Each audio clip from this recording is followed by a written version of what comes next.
Madame, Messieurs, bonjour, bienvenue dans votre édition de ce Savane Midi. Au sommaire, l'honneur de Roch Donatien Nagalo est sauf. Il a été disculpé par la justice burkinabé le 13 mars dernier.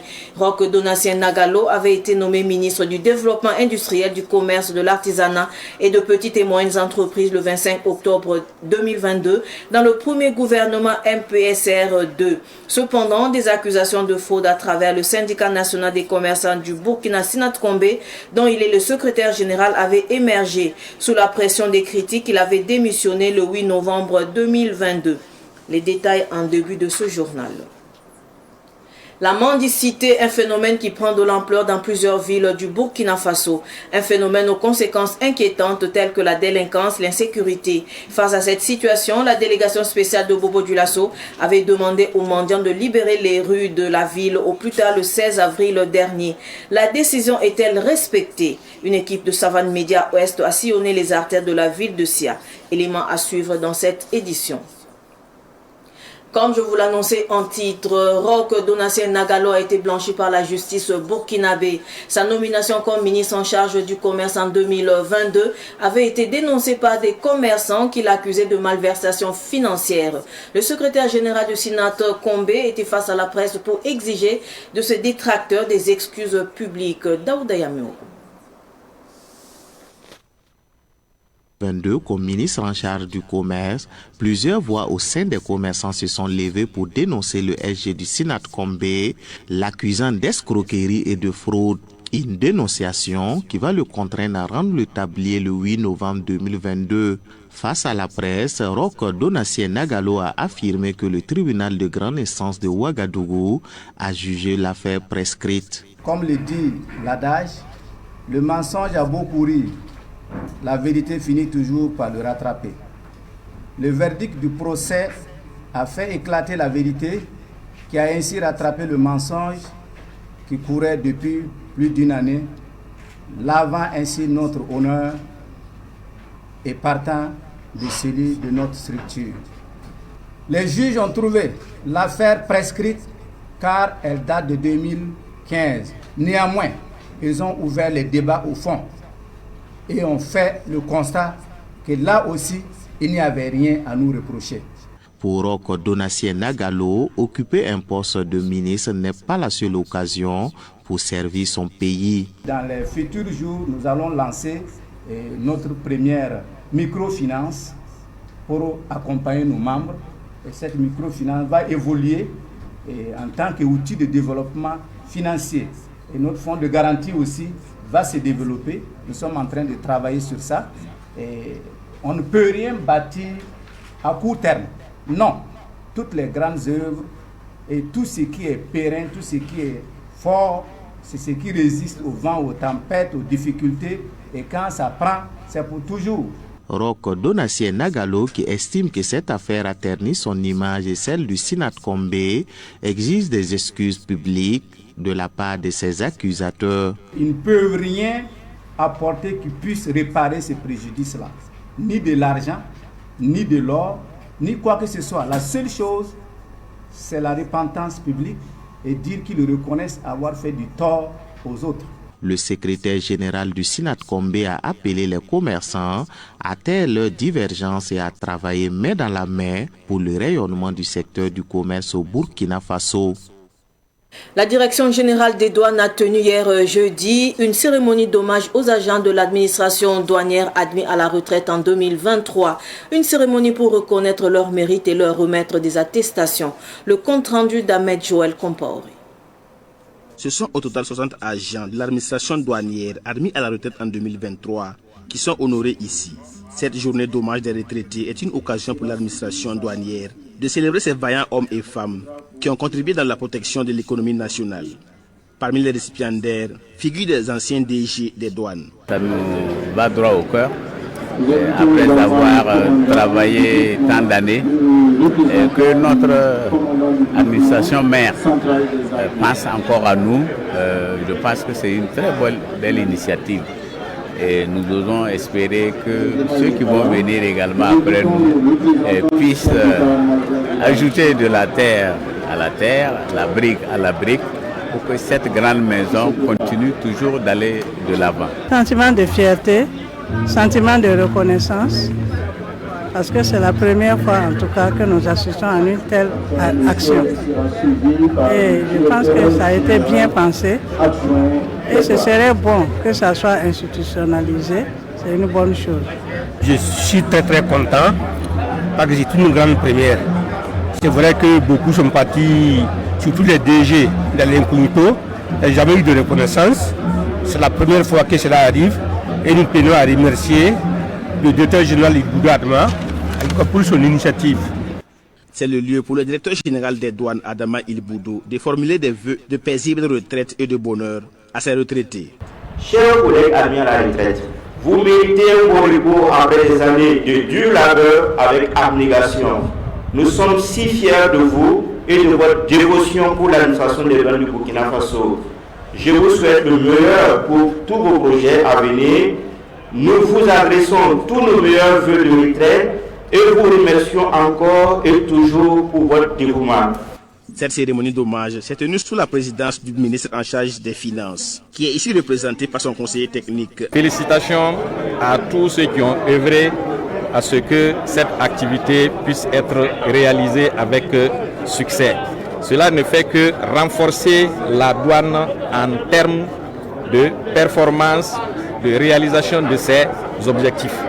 C'est une opportunité pour les anciens et ceux qui sont toujours en fonction de réaliser une fusion générationnelle pour maintenir les liens, partager les expériences, les conseils pour une douane toujours plus forte. À l'issue de la cérémonie, un monument a été érigé pour rendre hommage à ces retraités.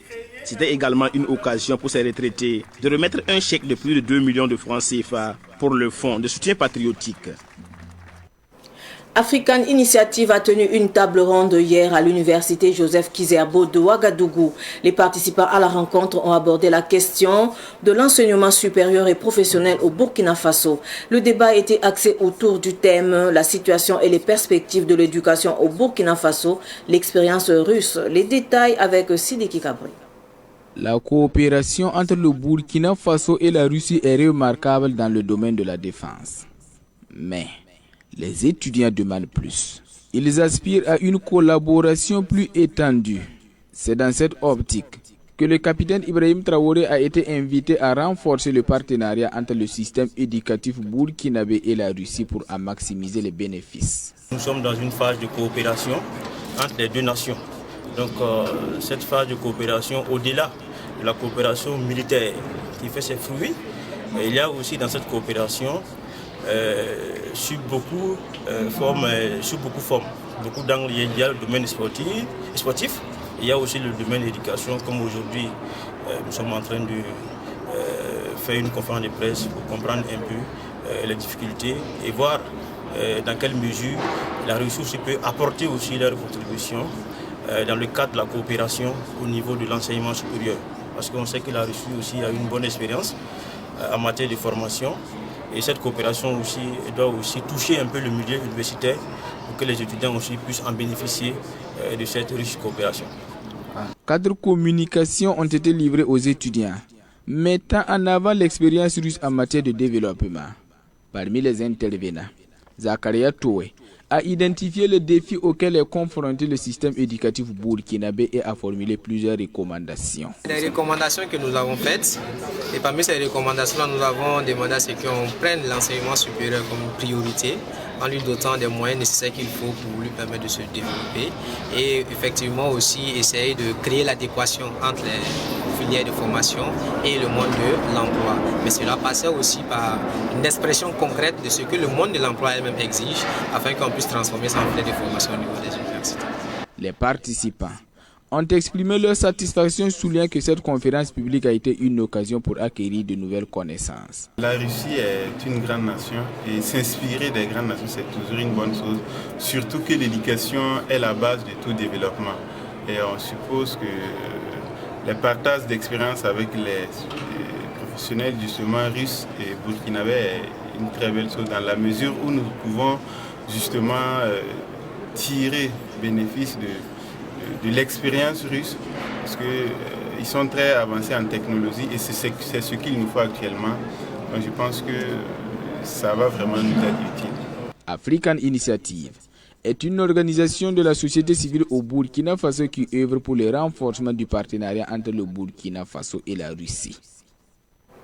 Je vous le disais également en titre, quel constat fait-on aujourd'hui après l'échéance du 16 avril donnée par la délégation spéciale de Bobo-Dioulasso aux mendiants pour libérer les rues de Bobo-Dioulasso? Une équipe de Savane Média Ouest a sillonné quelques quartiers de la ville de Sia où on pouvait voir enfants et adultes se livrer à cette pratique au feu tricolore et le long des artères. C'est un témoignage signé Nongasida Thomas Sondo de Savane Média Ouest.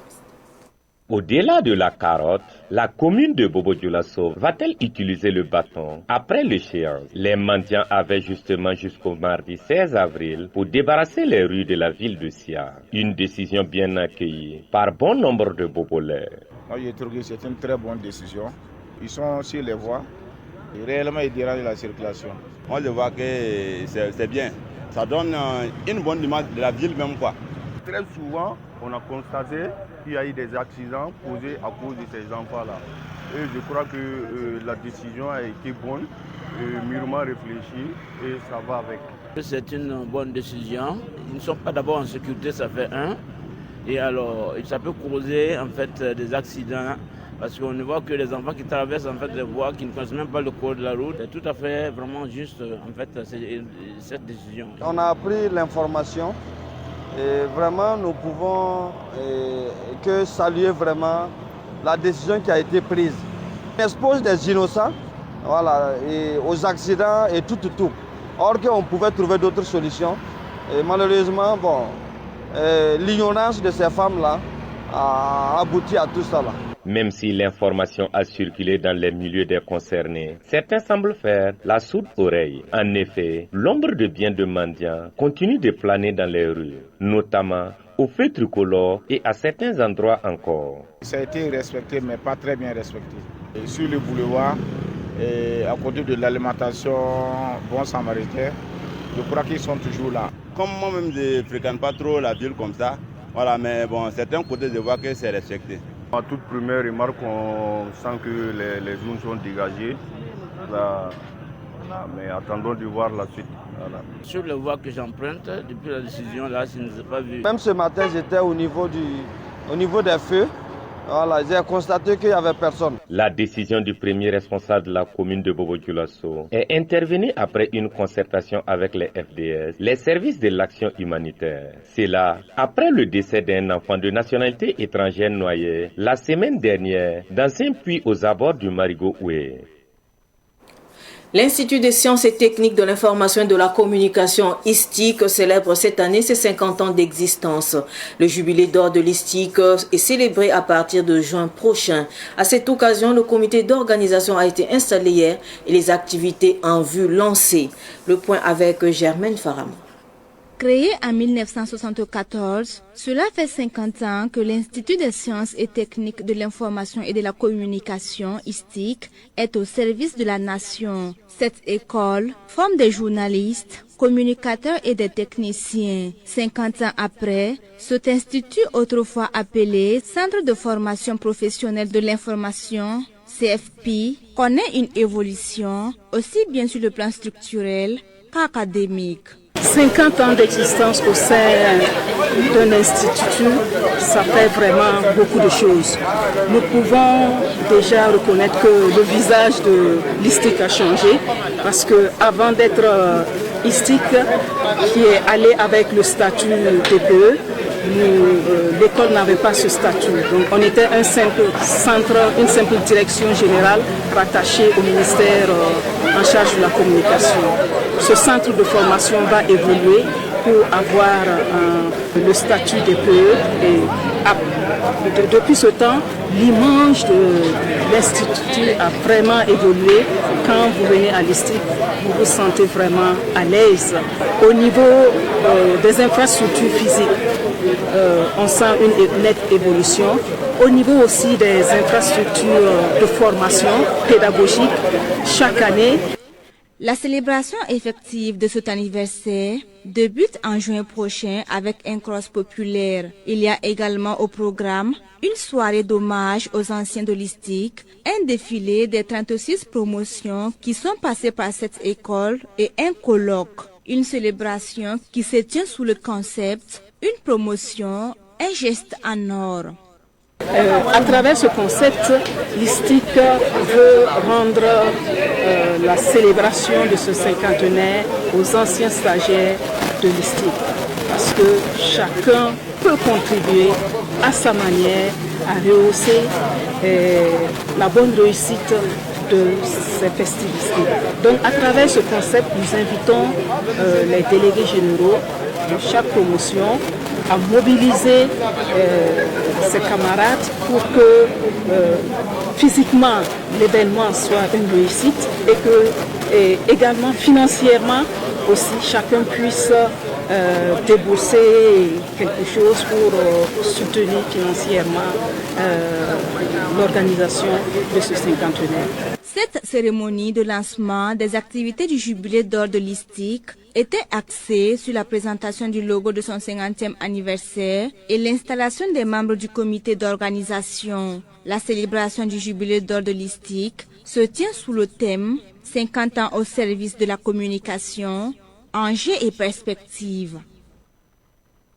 Parlons musique à présent. Du 19 au 21 avril 2024, le quartier Tampuy dans l'arrondissement 3 de Ouagadougou vibrera au rythme de la 12e édition du festival Afrobeat. Cette édition va mettre en lumière des jeunes talents artistiques. Ces informations ont été données lors d'une conférence de presse animée hier, suivie d'une soirée spéciale à l'Institut Goethe de Ouagadougou. Les précisions avec Madinatou Edrao. 7 pays de la sous-région participent à cette 12e édition du festival Afrobeat. K2 du Tchad et Sabira du Bénin ont traduit leur reconnaissance au comité d'organisation pour l'invitation. Pour ce festival, pour moi, c'est plus c'est l'ouverture vers des grandes portes ou des grands événements. Pour moi, c'est vraiment la première fois de voyager et de représenter mon pays. Tu vois. Et ça fait vraiment plaisir et être au Burkina Faso, comme je l'ai dit depuis tout petit, je voulais venir ici découvrir. Tu vois. Et ça c'est comme j'étais là à la maison, c'est comme si je suis à la maison et on me donne des cadeaux comme ça, tu vois. C'est vraiment des cadeaux et plein. C'est vraiment trop riche et j'espère vraiment profiter de ça et comprendre le son surtout et vraiment acquérir de l'expérience pour pouvoir vraiment grandir dans mon art. Un grand plaisir, c'est un honneur pour moi d'être là et je crois que je vais en profiter et aussi pour connaître mieux le Burkina que je ne connais pas d'ailleurs. Et voilà, c'est une grande occasion pour moi de présenter mon art, de représenter mon pays, le Bénin. À cette 12e édition, l'accent est mis sur les jeunes talents qui sont dans l'ombre. D'où le thème éclosion. Nous avons choisi le thème éclosion parce que nous avons voulu mettre en scène des jeunes talents venus de l'ensemble du continent africain.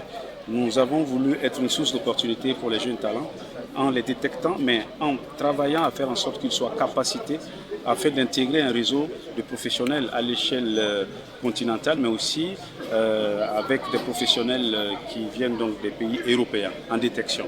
Et donc nous avons voulu justement dans cette lancée-là faire en sorte que ces jeunes talents puissent sur la scène de la musique africaine proposer une nouvelle démarche qui tienne compte justement de l'influence du numérique dans leur façon de créer, dans leur façon de diffuser de la musique ou dans leur façon de promouvoir leurs œuvres. Éclosion, c'est aussi un message à l'endroit de l'ensemble de la nation burkinabé. Nous disons que c'est dans l'union de nos divergences que nous pouvons travailler à une éclosion d'unicité. L'artiste Zabda et Moro Band Orchestra ont levé les rideaux de la soirée spéciale qui annonce le lancement officiel de la 12e édition du festival Afrobeat.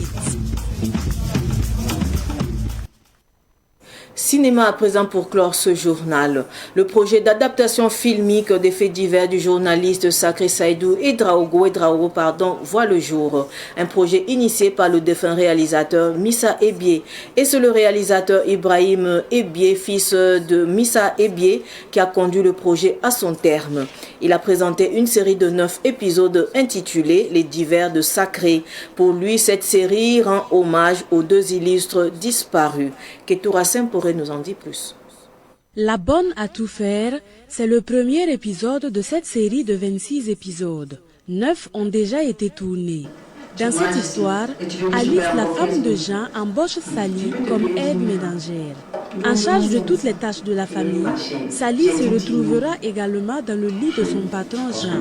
Les 2 vivront leur idylle à l'insu d'Alice. Cette dernière découvrira plus tard l'infidélité de son mari, mais ce sera déjà trop tard. C'est au moment où Sally porte déjà l'enfant de Jean. Cette série de 26 minutes par épisode est une adaptation des faits divers du journaliste Sacré Saïdou Ouedraogo. C'est aussi un hommage à ce dernier, ainsi qu'à Feu Missa Ebié, père du réalisateur. Le projet a commencé par les 2 et ensuite moi m'a confié le projet que j'ai piloté avec Sacré. J'ai même signé de contrat avec lui, de son vivant.